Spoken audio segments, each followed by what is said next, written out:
আইন বিশেষজ্ঞরা বলছেন, আইনি লড়াইয়ে যদি মমতা বন্দ্যোপাধ্যায়ের হাত থেকে তৃণমূল নাম আর জোড়াফুল প্রতীক চলেও যায়, সেটা কিন্তু মমতার রাজনৈতিক জীবনের শেষ নয়, বরং সেটাই হবে তার রাজনৈতিকভাবে বেঁচে ওঠার আসল অক্সিজেন। রাজনৈতিক ইতিহাসের পাতা উল্টে দেখুন, 1977 সালে জরুরি অবস্থার পর ইন্দিরা গান্ধী যখন ভয়ঙ্করভাবে হেরে যান, তখন রাজনৈতিক ব্যক্তি ও বিশ্লেষকরা বলেছিলেন ইন্দিরা গান্ধীর রাজনৈতিক ক্যারিয়ার শেষ।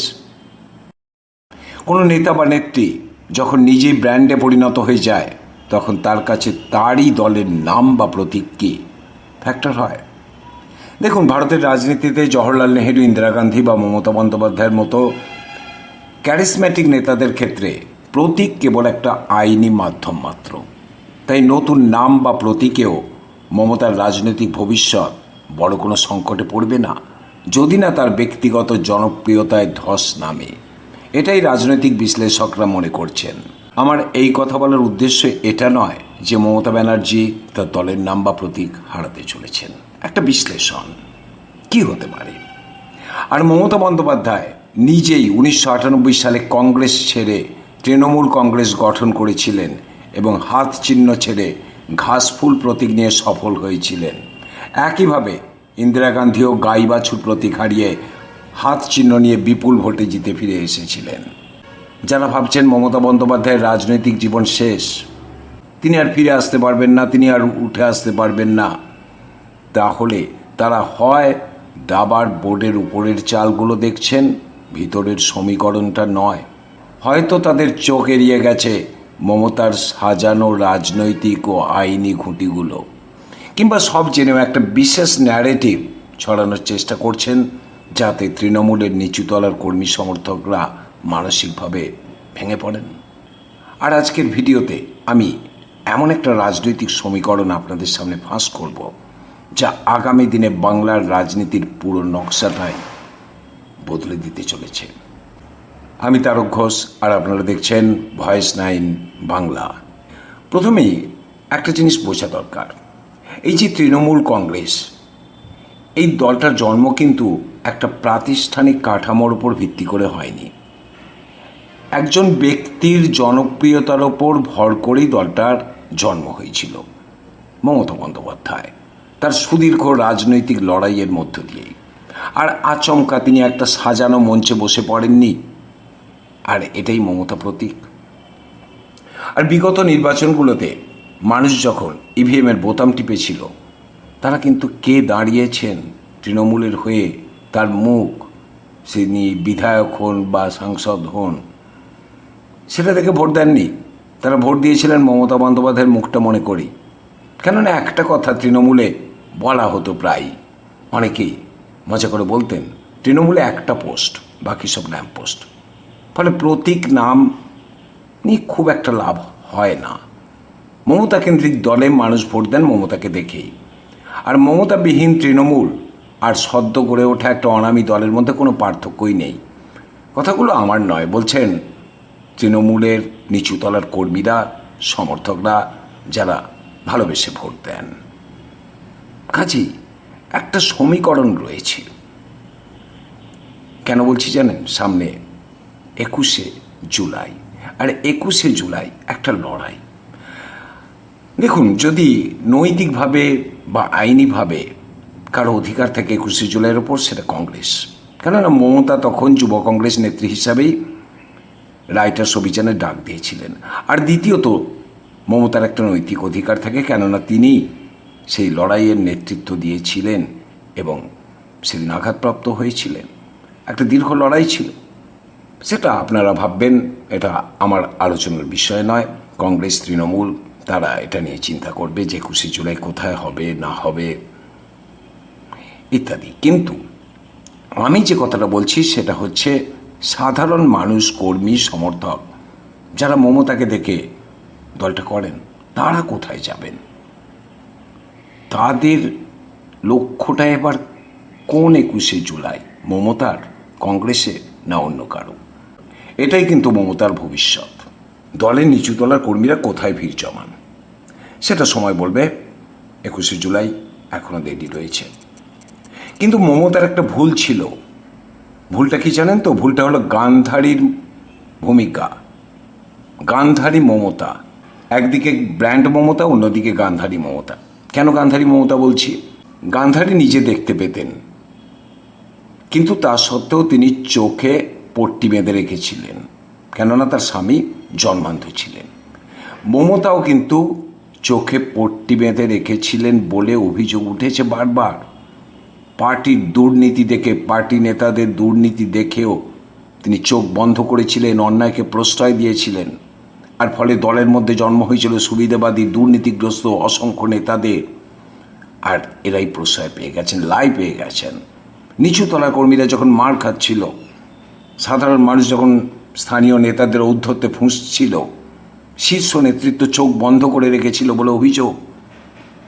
আর সেটাই কিন্তু মমতার পতনের কারণ। অথচ দেখুন, অদ্ভুত, যে সমস্ত নেতাদের বিরুদ্ধে অভিযোগ ছিল তারা পাশে নেই মমতার এই মুহূর্তে। ফলে গান্ধারী মমতা অনেক ক্ষতি করেছিল ব্র্যান্ড মমতার। সেই ব্র্যান্ড মমতা কি আবার ফিরে আসতে পারবেন? আপনারা কি বলছেন লিখুন কমেন্টে।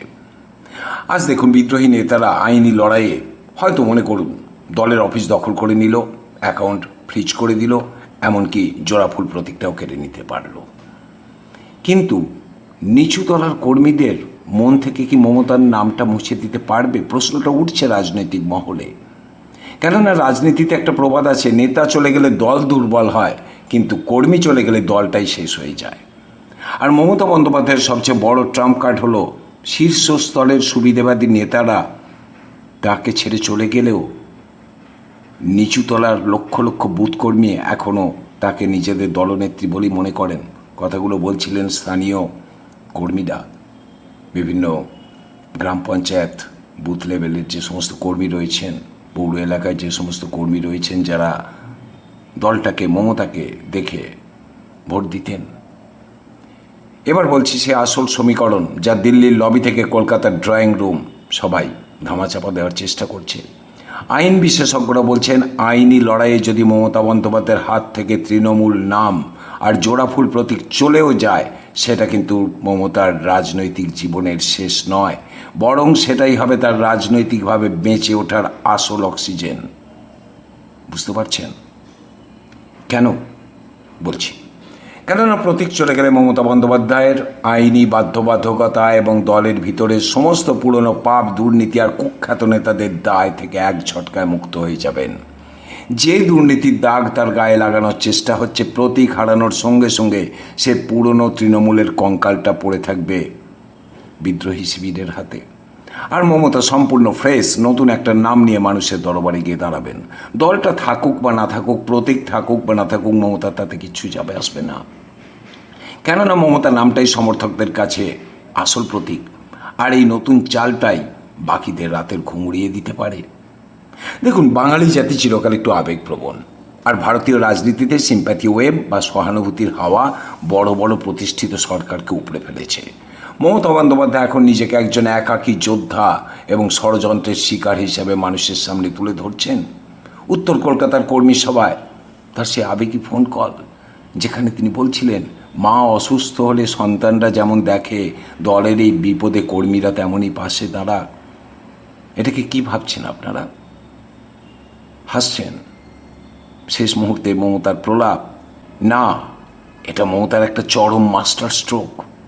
রাজনৈতিক ইতিহাসের পাতা উল্টে দেখুন, 1977 সালে জরুরি অবস্থার পর ইন্দিরা গান্ধী যখন ভয়ঙ্করভাবে হেরে যান, তখন রাজনৈতিক ব্যক্তি ও বিশ্লেষকরা বলেছিলেন ইন্দিরা গান্ধীর রাজনৈতিক কেরিয়ার শেষ। কিন্তু জনতা পার্টি সরকার যখন ক্ষমতার অহংকারে ইন্দিরার ওপর একের পর এক আইনি আক্রমণ শুরু করে, তাকে জেলে ঢোকায়, তখন সাধারণ মানুষের মনে ইন্দিরার প্রতি চরম সহানুভূতি তৈরি হয়। ফল কী হয়েছিল? মাত্র 3 বছরের মধ্যে 1980 সালে ইন্দিরা গান্ধী আবার বিপুল সংখ্যাগরিষ্ঠতা নিয়ে দেশের প্রধানমন্ত্রী পদে ফিরে এসেছিলেন। মমতা বন্দ্যোপাধ্যায় একজন জাত স্ট্রিট ফাইটার। ক্ষমতার চেয়ারের চেয়ে তিনি বিরোধী আসনে অনেক বেশি বিপজ্জনক। যখনই তার উপর চাপ বাড়বে, দল কেড়ে নেওয়ার চেষ্টা হবে, সাধারণ মানুষের একটা বড় অংশের মনে হবে একজন একাকী মহিলার ওপর সবাই মিলে অন্যায় করছে। আর এই ইমোশনটাই মমতা ব্র্যান্ডকে আবার লাইম লাইটে নিয়ে আসবে। দেখুন, মমতা বন্দ্যোপাধ্যায়ের রাজনৈতিক ভবিষ্যৎ এই মুহূর্তে আর কোনো শীর্ষ নেতার সিদ্ধান্তের উপর নির্ভর করছে না। নির্ভর করছে মমতাকে ভালোবেসে দল করা তৃণমূলের নিচুতলার কর্মী, সমর্থক আর ভোটারদের ওপর। আগামী 21শে জুলাই বা তার পরবর্তী সময়ে সাধারণ মানুষ, নিচুতলার কর্মীরা যদি তার একটি ডাকে রাস্তায় নামেন, তবে মমতা ব্র্যান্ডের এই খেলা মমতার পুনরুত্থানকে আটকাতে পারবে না। কেন জানেন? কারণ এই ব্র্যান্ড সাধারণ মানুষের উপহার, মমতার পাশে থাকা চামচা বা সুবিধেবাদী নেতাদের দেওয়ার উপহার নয়। তাই এবারের 21শে জুলাই একটা সাধারণ শহীদ সভা হবে না, এটা মমতা বন্দ্যোপাধ্যায়ের কাছে এক প্রকার লয়্যালটি টেস্ট।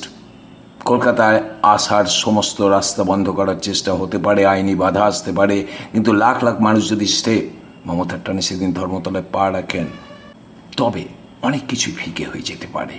কেননা গণতন্ত্রের শেষ কথা বলে জনতা। তবে আরেকটি কথা আছে যে 2026 সালের পশ্চিমবঙ্গ আর 2011 বা 16 সালের পশ্চিমবঙ্গের মতো নয়। দীর্ঘ 15 বছর ক্ষমতায় থাকার কারণে তৃণমূলের ছোট বড় নেতাদের বিরুদ্ধে যে বিপুল দুর্নীতির অভিযোগ জমেছিল, তা সাধারণ মানুষের মনে গভীর ক্ষোভ তৈরি করেছে। প্রশ্ন উঠছে, মমতা ব্র্যান্ড কি পারবে নিজের গা থেকে সেই দুর্নীতির দাগ পুরোপুরি ধুয়ে ফেলতে? দ্বিতীয়, রাজ্যের তরুণ বা নতুন প্রজন্মের ভোটাররা এখন আর শুধু বাম আমলের অত্যাচারের গল্প শুনতে চায় না, তারা চায় কর্মসংস্থান, শিল্প, স্বচ্ছতা। এই নতুন ভোটারদের একাংশ মমতা বন্দ্যোপাধ্যায়ের আন্দোলনের রাজনীতির চেয়ে বাস্তব উন্নয়নকে বেশি গুরুত্ব দিচ্ছে। তৃতীয়ত, মুসলিম ভোট ব্যাংক, যা এতদিন মমতার একচ্ছত্র দুর্গ ছিল, সেখানেও কিন্তু ফাটল ধরছে। কাজেই মমতার সামনে আরও নতুন চ্যালেঞ্জ আছে, যেটা মমতা ব্র্যান্ড দল ভাঙাটাকে আটকাতে পারলেও অনেক প্রশ্নের সম্মুখীন হবেন। কিন্তু শেষ পর্যন্ত চূড়ান্ত সমীকরণটা কি দাঁড়ালো? বিদ্রোহী নেতারা হয়তো মনে করুন তৃণমূলের অফিস পেয়ে গেলেন, ফান্ড পেয়ে গেলেন, কিন্তু মমতা ব্র্যান্ড, মমতার যে ক্রেজ, সেটা তো কেড়ে নেওয়ার ক্ষমতা কারো নেই। ইতিহাস সাক্ষী, স্ট্রিট ফাইটারদের যখনই দেওয়ালে পিঠ ঠেকে গেছে, তারা আরও দ্বিগুণ শক্তিতে কাম ব্যাক করেছে। ক্ষমতার চেয়ার কেড়ে নেওয়া সহজ, কিন্তু মানুষের মন থেকে মমতার লড়াকু ইমেজ মুছে ফেলা কি আদৌ সম্ভব? আপনাদের কাছে এটা প্রশ্ন। আগামী 21শে জুলাই কি বাংলার রাজনীতিতে এক নতুন কামব্যাক ঘটবে, নাকি গো ব্যাক? আপনার যুক্তি কি বলে? কমেন্ট সেকশানে অবশ্যই আপনার মতামত জানান। ভিডিওটি ভালো লাগলে লাইক করুন, বন্ধুদের সঙ্গে শেয়ার করতে ভুলবেন না, আর এই চ্যানেলটি সাবস্ক্রাইব করে রাখতে পারেন। দেখা হচ্ছে পরের ভিডিওতে। আপনারা এতক্ষণ দেখছিলেন ভয়েস 9 বাংলা, মানুষের পাশে, সত্যের পক্ষে।